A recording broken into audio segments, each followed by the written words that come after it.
Welcome back to the Soul Sisters podcast. We're so happy to be chatting with you today.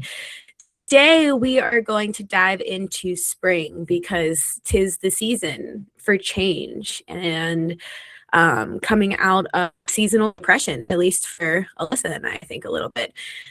Before we dive into all of that, let's take our breath for balance when we are ready. Get comfortable, maybe shimmer your shoulders a little bit. When you're ready, we're going to take a nice deep inhale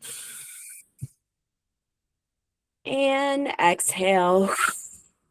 Just getting ready to dive in. Hi, Liz. That breath is for the listeners and definitely for us too. It's definitely for us. Absolutely for us. So I know that spring's coming, right? That felt very Hunger Games to say it that way. Spring is coming. And I also know that both of us are kind of in a spot where I think we need to shed almost like a snake, like shed some skin, let go of what we used to be, who we used to be, what this time last year looked like. So how are you feeling? You mentioned seasonal depression, and I think that is a really, really real thing with the dark for me, for sure. I also feel like I've had my own kind of like seasonal depression in wanting there to be snow. Same. I am like almost not ready for spring because I feel like I didn't get what I wanted out of the winter. And I think that's something I need to come to terms with, accept, maybe let go a little bit so I can fully embrace spring. And I'm not there yet. I don't know if I ever will be of the environment, but I'm going to keep trying. How are you? That's okay. I'm kind of feeling the same, but for different reasons. Pennsylvania had the best snow had in forever this winter, but I got hurt, so I wasn't able to ski this winter or partake in really anything that moves my body in a way that makes me happy. And so I think that this seasonal slump just felt like it started to feel extra heavy for me in February. I don't know about you, but I feel like February, like, usually go skiing for my birthday and all my friends are around, and I'm used to going to Pilates every day, doing yoga, and because I got hurt, I wasn't able to do that. And February came and I was like, oh my God, I feel like I am being suffocated by my house, which I never feel. I love my house. So it's odd. It's like a weird feeling. But I'm looking forward to spring because I'm thinking about where I was this time last year. This is about the time that Chubbs passed away, coming up on that anniversary date. And shortly after that, when my breakdown from last summer started happening. And I feel really proud of myself, but I also catch myself kind of attaching to it and having a hard time letting go. Like, well, like, what if that comes back kind of thing? You know what I mean? Do you feel like that kind of hinders your ability to move forward into spring by kind of just thinking about where you were? What a good question. I think in an ideal world, like my idea of what it means to move into spring, yes. But in reality, no, because it's kind of like we mentioned in our last podcast, right? Spring's coming whether or not we want it to or not, and change is going to come, and the world is going to continue to change. We can't do anything about it except for have that self-awareness and do what we need to do to support our own selves. And so even though I get caught in it sometimes, I also feel like I'm moving forward way differently than I would have been this time last year. Well said. I actually want to kind of dive into that a little bit. A huge mental health skill is this active comparison. It can be detrimental, right? If we're comparing ourselves to our hero and we want to be doing everything that they're doing and we're not. It can also be extremely valuable in comparing, where I'm at right now with where I once was. And so I'm really curious if you have any like insight on like what has really deeply changed for you from that time. Not necessarily like, yeah, obviously you're not thinking those thoughts. But Mhm. like has anything additionally kind of like really shifted maybe permanently for you so you can lean on that when you're like, oh crap, I don't want this to happen again. It's like chances are it's probably not going to. Yeah. Yeah, I think that's a I think point out. I think there's a lot of things that have changed since this time last year. I am not doing as much movement as I would like to, but also this time last year, I spent every day, all day, counting my dog's breaths, watching how many steps he took in a day, just really obsessing over very, very tiny things because I was doing anything and everything I could to keep him alive. And I spent the majority of my time in the emergency room. So I would say I'm sleeping a lot better. I am spending, like, I'll notice that if I'm spending my time where I start to hyperfixate on one of my current dogs, I'll get up and do something different because if there's something wrong with them, I can't change it unless I know that something is wrong, and I will take them to the vet for that and care for them in that way. But sitting there and watching them isn't going to do anything. So I will remove myself and move or like, do something different. I also think that this time last year, my job was really, really insufferable. Like it really played a huge toll on my mental health. And I don't feel that way anymore. My boss at this time last year was really, really awful. Probably one of the most difficult people I've ever worked for. I don't want to say toxic because I feel like that word's overused. So I'm going to say one of the most difficult people I've ever worked for, and it very much affected my mental health.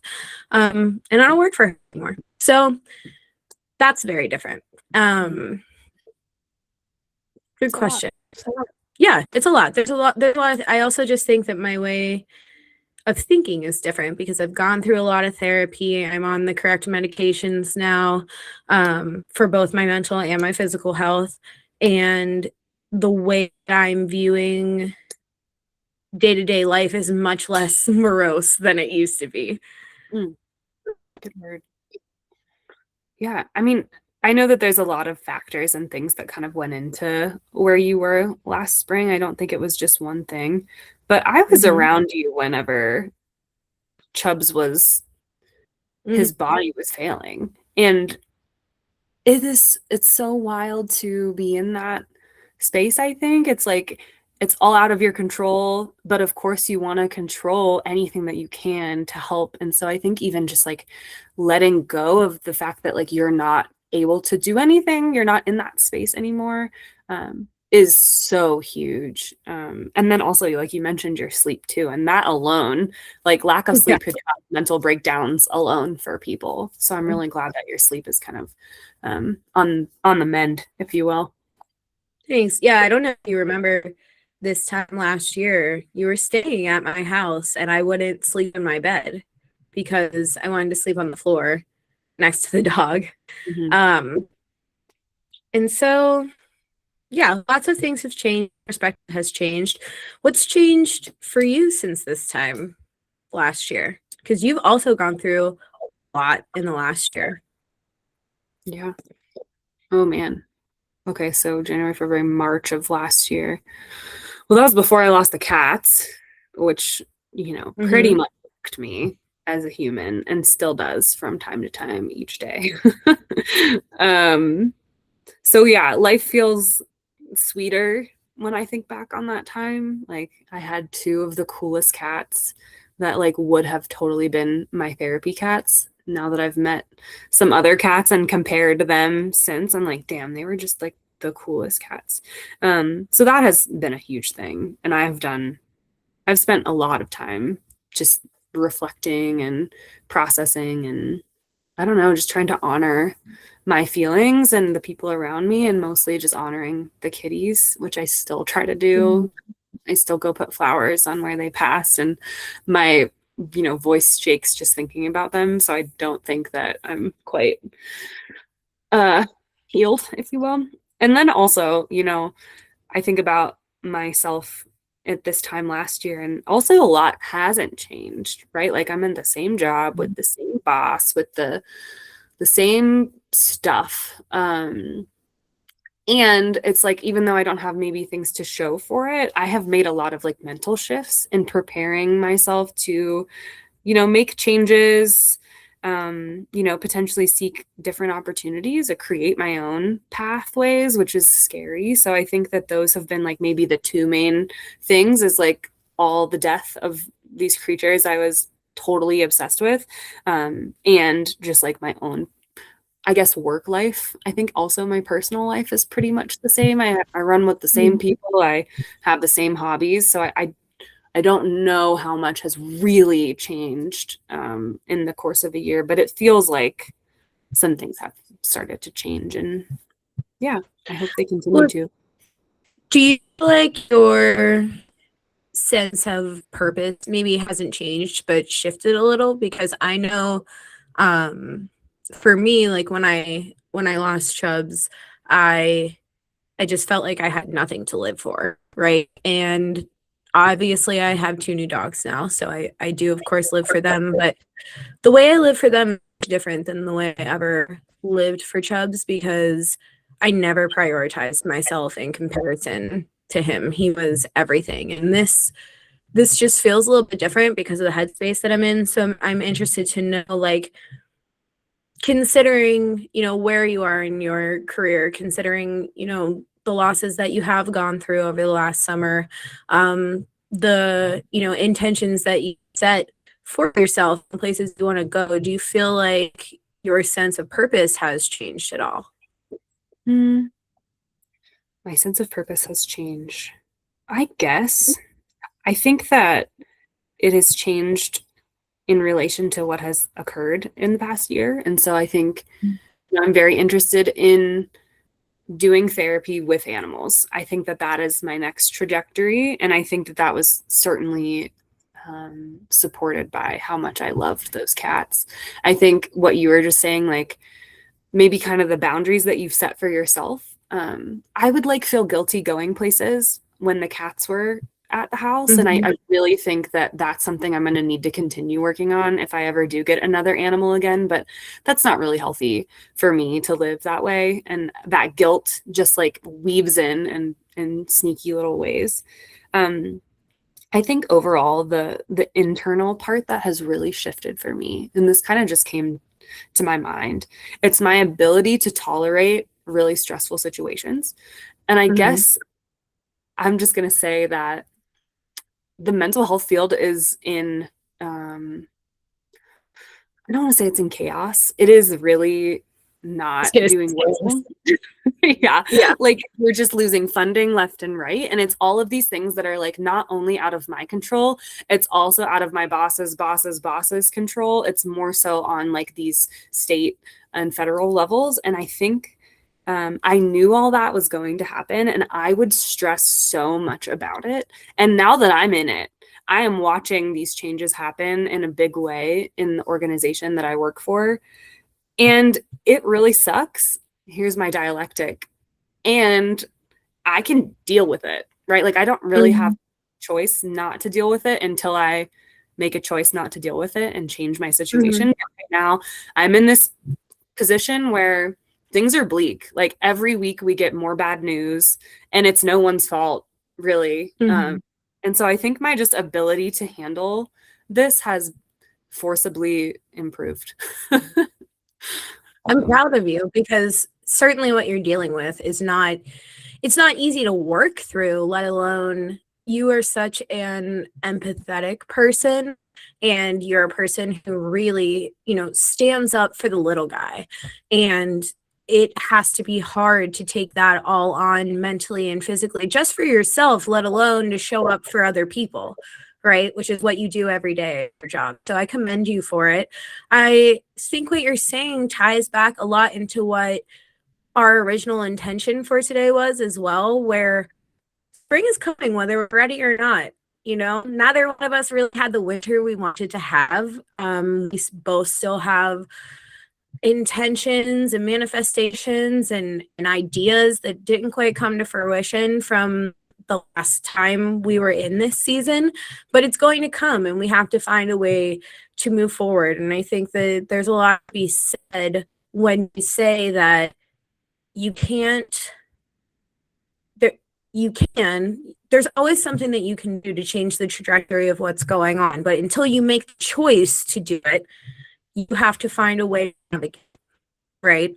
And I think that's what you're doing right now. Yeah, I think so. I think there's like probably a quote about this somewhere, but it's like, we don't get to control the flowers that bloom. We just have to appreciate them anyways. And it's very much like, I look outside and I feel like the flowers are blooming too early.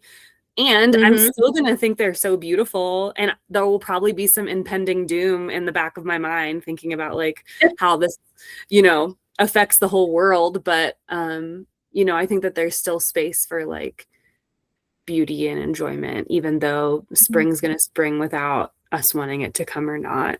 And so just trying to find those little blips of beauty, even if they are attached to some darkness too. I think that's kind of like the reality that we are in right now. And that's okay. I don't think this stuff will last forever, and change will still keep changing forever, whether we're with it or we're not too. So yeah, I think that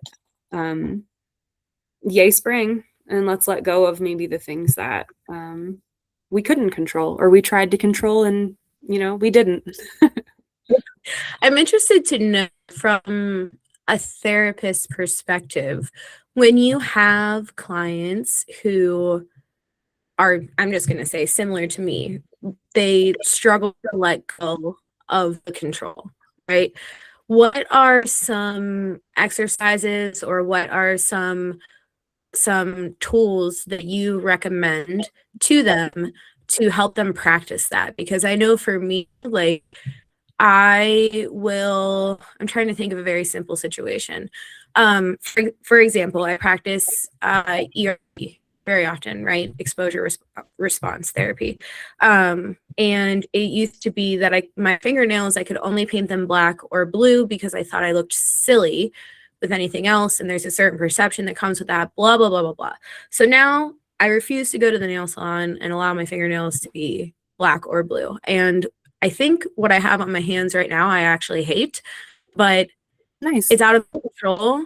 It's out of my control because I have to have it, and I'm not going to go spend money for no reason. There's nothing wrong with having this on my fingers. I'll get over it. You know what I mean? But it's very uncomfortable. And that's a very minor thing compared to like, you can't control what the government is doing. You can't control death. But it's an example of like how you can find a way to utilize a tool. So I'm interested to know what your recommendations typically are there.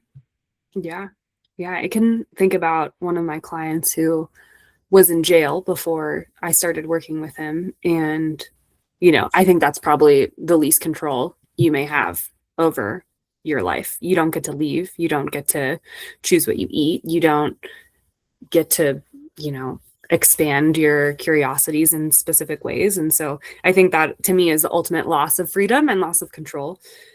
And I think that he was a person that really like thrived in being able to control a scenario. I think we often do as people. We want to control what we can, right?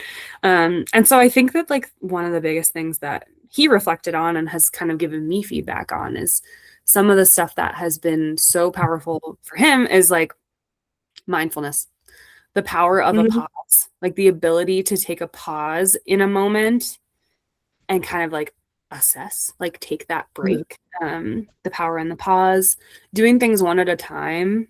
So many people who want to control things are probably multitaskers and are trying to do a gazillion things. And so I think one mindfully, just like trying to do one thing specifically at a time, whether it's just breathing or just petting your dog or just washing your dishes, really trying to remove the multitasking sometimes, right? Of course, we're going to do it still. But I think, that core mindfulness of just like, I can be present with my situation. I have the time to assess how I'm feeling, or like consider my body.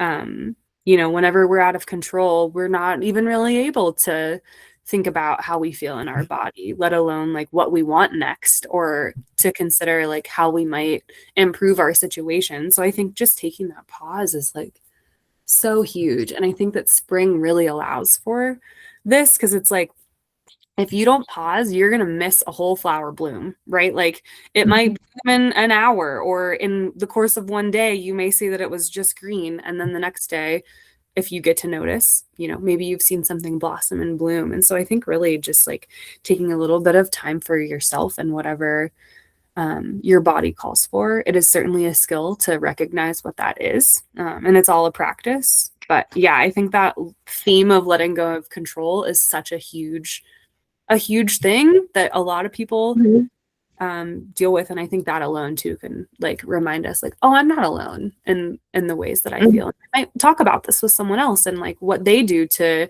allow themselves to let go of something. Yeah.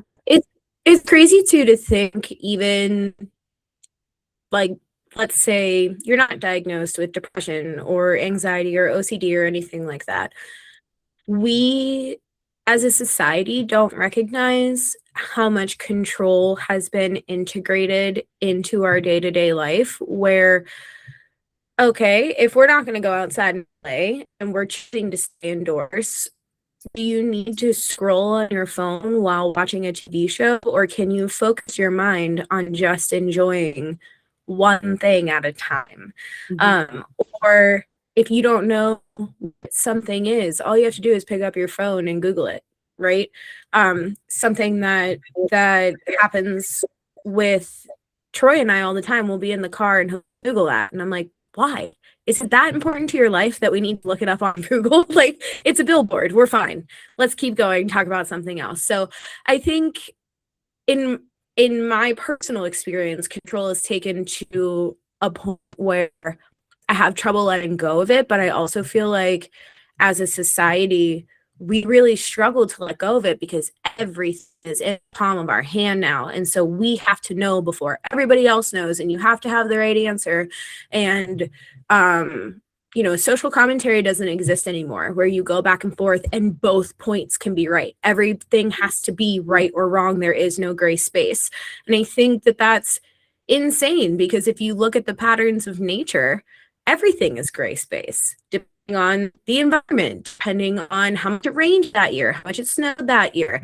Our tick count is way higher the years that we have less snow than it is the years that we have more snow. And that affects, how many people get Lyme's disease, how many dogs are bitten. Like, it's just, it unravels in such a way where to think that you have control ultimately is actually such a silly concept. It makes us all feel so much better. Mm-hmm. Yeah, if you really, really zoom out, which is the whole entire visualization mental health skill, like we are just like mammals standing on a floating rock that's spinning around a lot. Mm-hmm.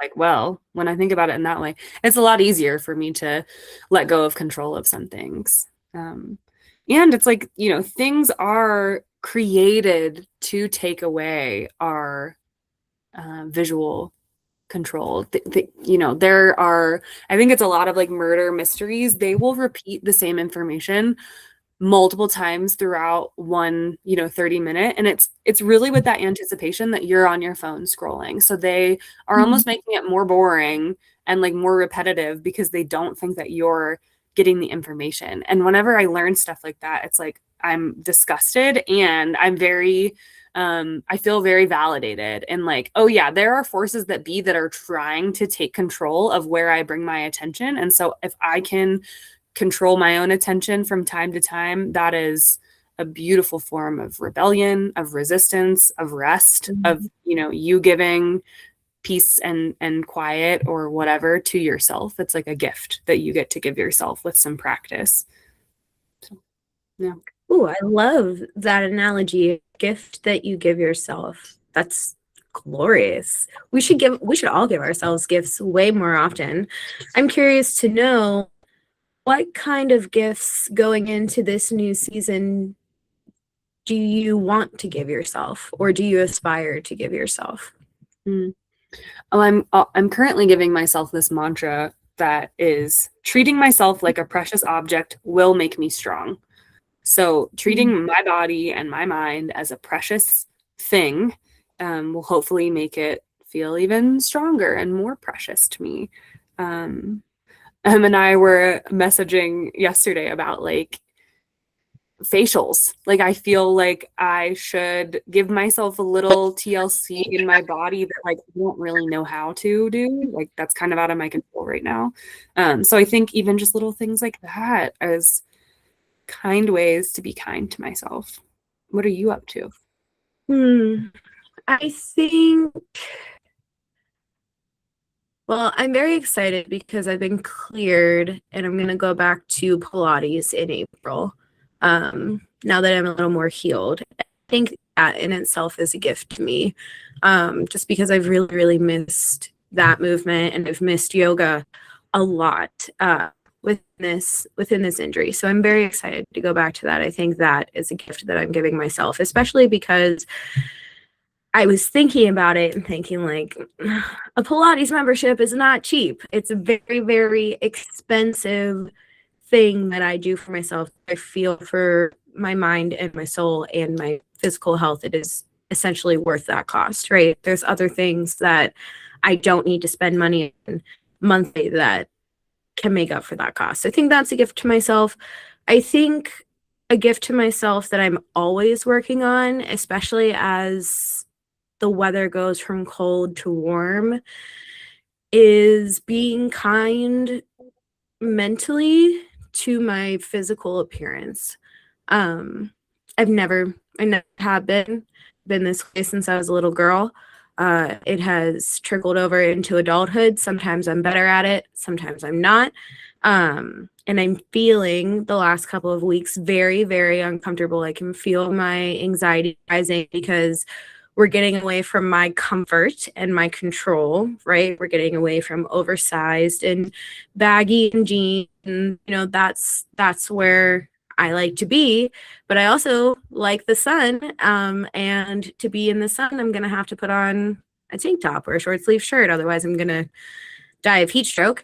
So I think that probably it's gonna fluctuate, but I'm hoping that I can be a little kinder to myself as we move into warmer seasons.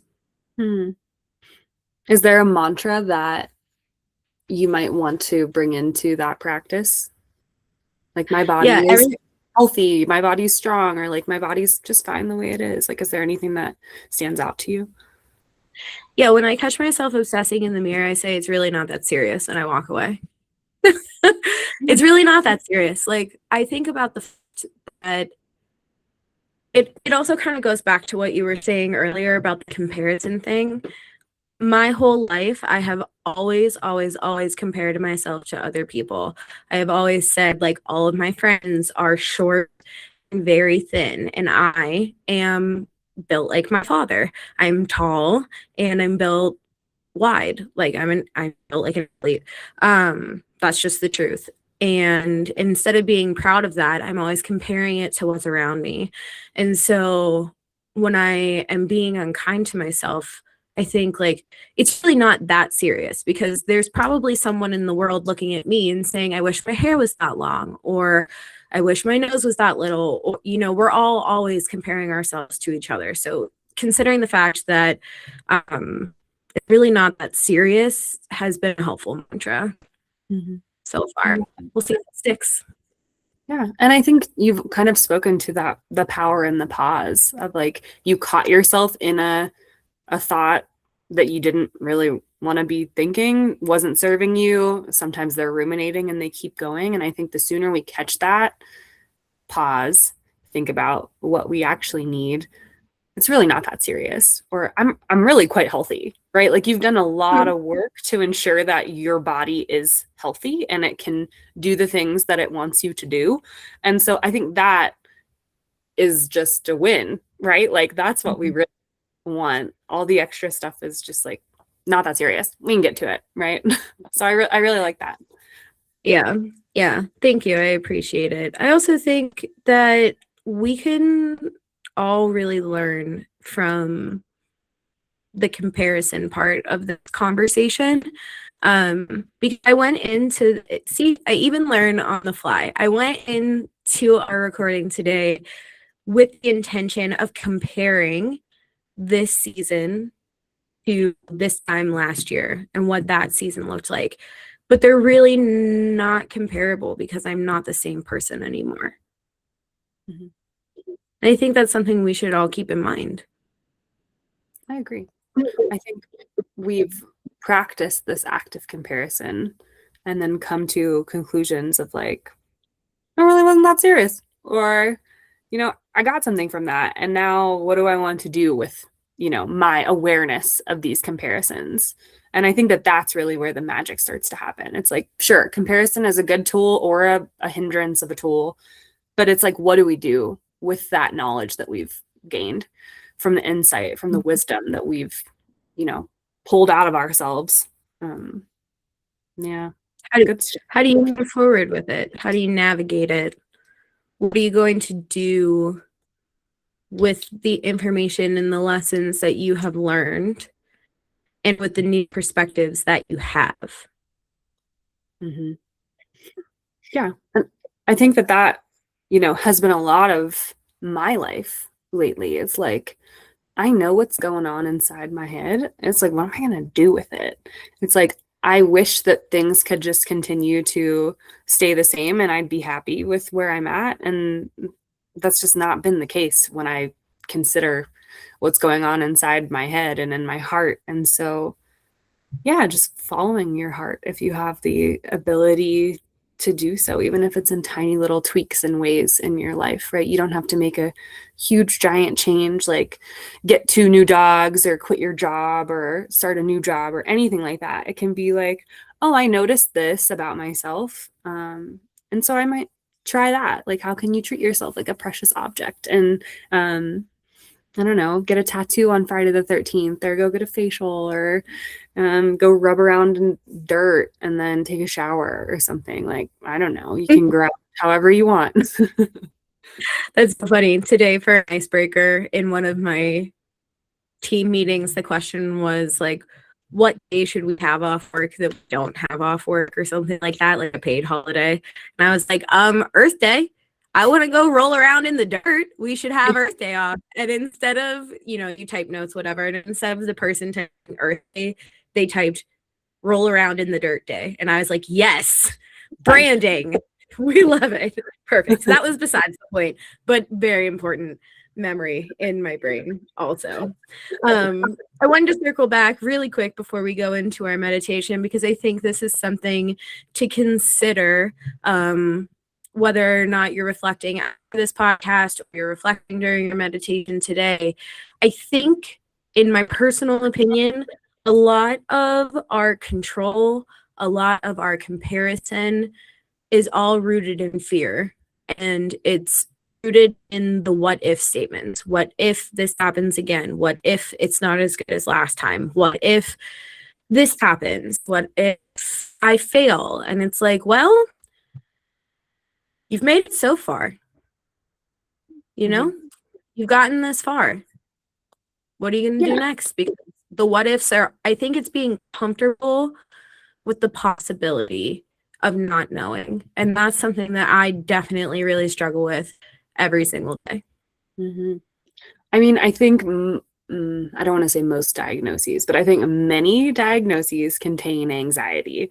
And I think anxiety to me is a lot of those what ifs. It's worrying about the things that haven't happened yet or that could happen, that may never happen. And so, anxiety is a freaking epidemic. So if we can just do tiny little tricks and tips and actions for ourselves to make it a little bit better sometimes, I mean, that's plenty, right? It's just like, I remember whenever you were kind of going through the stuff you were last year and you just wanted it to be better. You just wanted it to change. Like, you knew exactly what you wanted to improve and you were like, well, why isn't it happening? And it's like, it's incredible if you recognize those things that you want very much to change for you.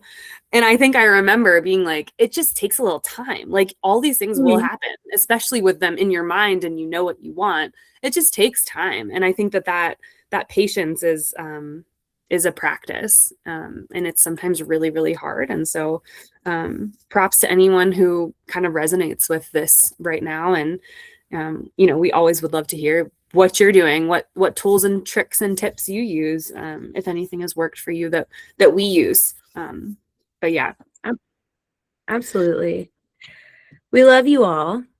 If you don't want to join us for the meditation portion of today's podcast, we will bid you farewell at this time. And we're so grateful that you were here.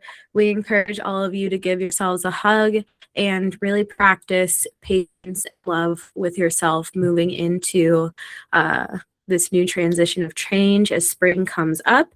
If you are staying for the meditation, we'll give you a second to get comfortable, and Alyssa is going to guide us in just a few seconds. Thanks, Em.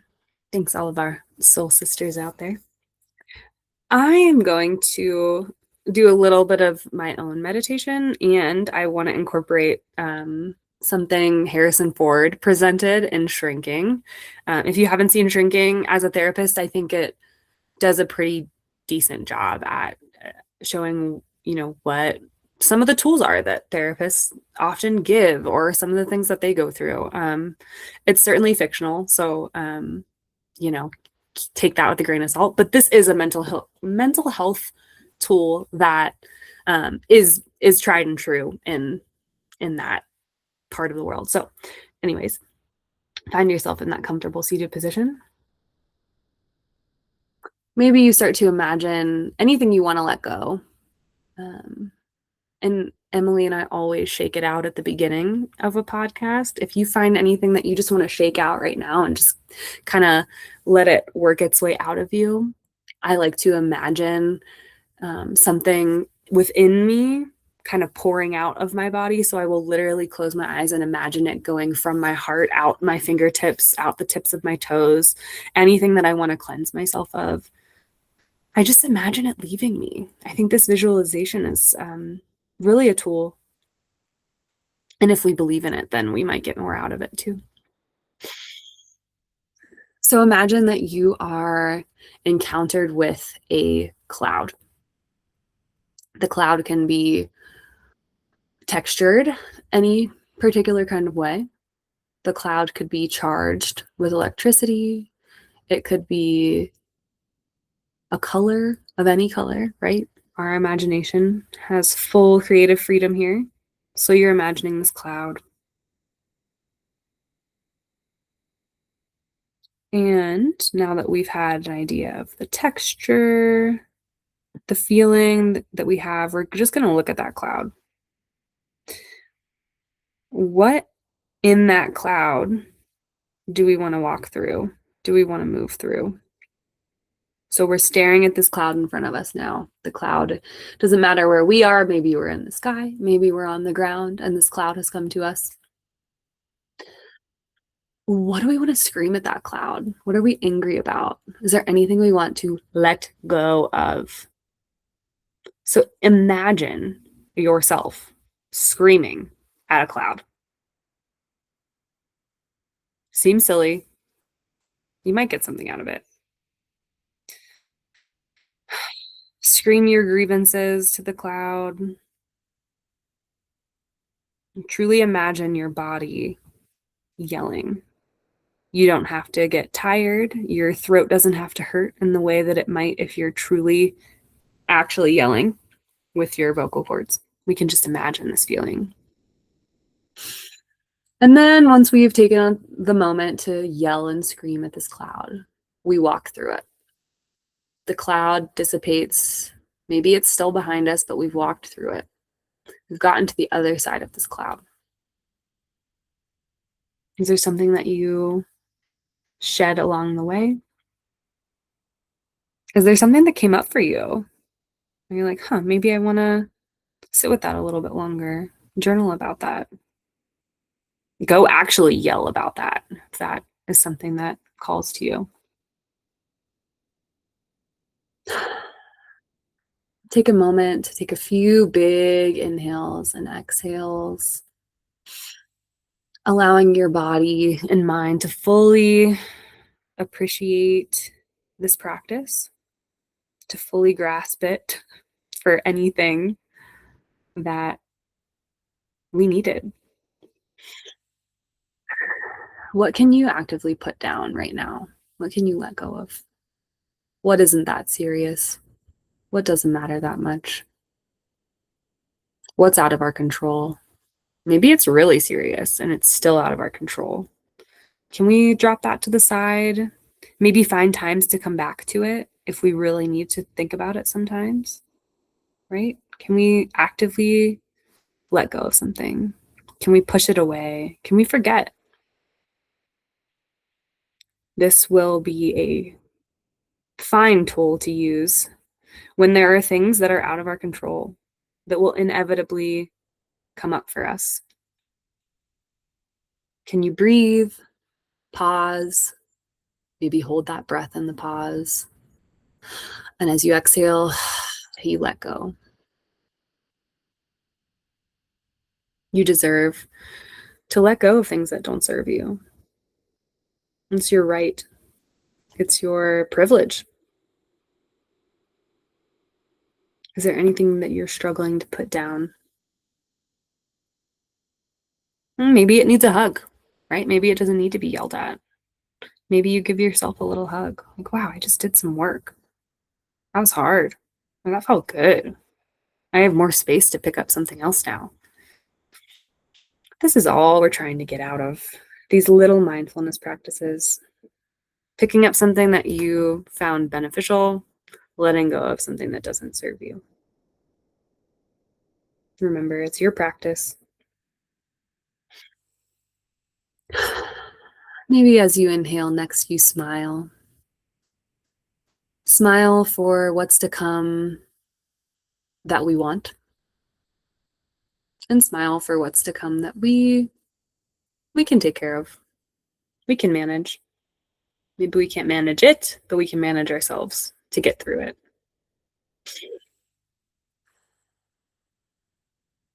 Like the seasons, like all of the nature outside that is just at the whims of nature, we are resilient. We are so strong. Like the trees and the flowers that get smacked by high winds, pushed down by cold snow. If everything outside can do it and survive, I probably could too. So as you move through spring, just think about things that are let go of in nature, things that you could let go of, things that you want to be present with and mindful of as you move forward. Take one more big inhale. Maybe you reach your arms up to the sky and exhale. Thank you for playing. Thank you for practicing. See you next time.